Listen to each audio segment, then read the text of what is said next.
خیبر پختونخوا میں security forces کی کارروائیاں، 11 خوارج ہلاک۔ شمالی وزیرستان کے علاقے میر علی میں ایک کارروائی میں 5، دوسری کارروائی میں سیکیورٹی فورسز نے 3 خوارج ہلاک کر دیے۔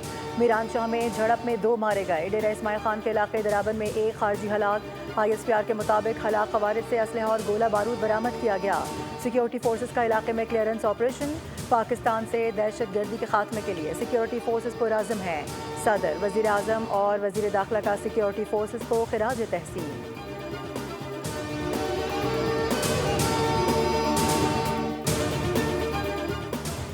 16 روز بعد بحال ہونے والی جعفر ایکسپریس کوئٹہ پہنچ گئی۔ ٹرین ریلوے اسٹیشن پر مختصر قیام کے بعد منزل کی جانب رواں دوا۔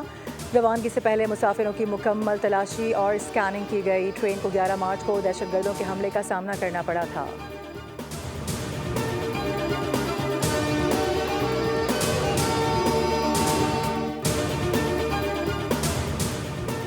نوجوانوں کو منفی رویے اور جھوٹے پروپیگنڈے سے روکنا ہوگا۔ نفرت اور تقسیم کا رویہ اسلامی تعلیمات کے منافی ہے۔ وزیر اعظم شہباز شریف کا اسلامی نظریاتی کونسل کی گولڈن جوبلی تقریب سے خطاب۔ کہا کہ اتحاد میں رکھنے پیدا ہوئے ان کو ختم کرنے کے لیے کام کر رہے ہیں۔ ہمارے آباء و اجداد نے قربانیاں دیں، تب جا کر یہ ملک معرض وجود میں آیا۔ ایجادات نے دنیا کو مکمل طور پر تبدیل کر دیا ہے۔ دہشت گردی کے خلاف اسلامی نظریاتی کونسل نے مضبوط بند باندھا۔ ایک اور تقریب سے خطاب میں کہا کہ دعا ہے کہ IMF کا پروگرام آخری پروگرام ہو۔ ہم قرضوں سے نجات چاہتے ہیں۔ آج کی دنیا جدید ٹیکنالوجی کی متقاضی ہے۔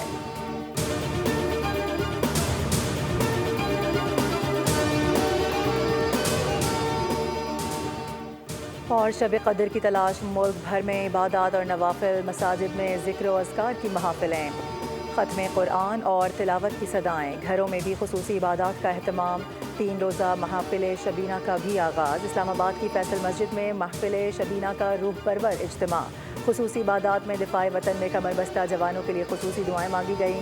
پشاور کی تاریخی مسجد محبت خان میں شب قدر کے موقع پر خصوصی عبادت اور دعائیں۔ کراچی کی مرکزی جامع مسجد عیدگاہ میں شب قدر پر خصوصی دعاؤں کا اہتمام کیا گیا۔ کوئٹہ کی مرکزی جامع مسجد میں بھی دعائے پاکستان کا اہتمام، امن اور ترقی کے لیے دعائیں کی گئیں۔ آزاد کشمیر میں حضرت سائیں سخی سرکار کی مسجد میں دعائیہ تقریب ہوئی۔